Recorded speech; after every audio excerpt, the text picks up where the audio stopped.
Ceylan'a hati malamet kesb mal tünnevi, hati ve nariyi ve fırını yazda milyarla kesmiş gibi. Dibe örgü ve kabla a jeneratöre. Gaba ceylan devre mecburen jeneratöre şuur. Çünkü fırın ne?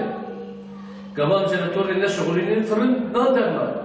Hati götü ve kabla savaşçı ve direkşanlı ve kabla jeneratöre. Çünkü tedaşı bir direkçe fadam fotoğrafı kuşan güvenlikler. Gaba kaçak dedemi sen milyarı bede. Ne de milyar yazda milyar. Yazda milyar veya dahile her abonenin maliyeti herkes 2 milyar üstesi 12 milyon para ceza var. Ve her şey aboneme 15 milyon para ceza dahile. Kazı bir perişan oldu. Yani bir perişan beta. Yani hakareti, çünkü dilekçede anlarlı ya beraber ne? Gaba ceylan duan kaçak tedavü aklini. Fakat gaba kaçak tedavü bir kabla jeneratörü mecbur 5 kullandı. Bir tane ve kabla atıkşandı.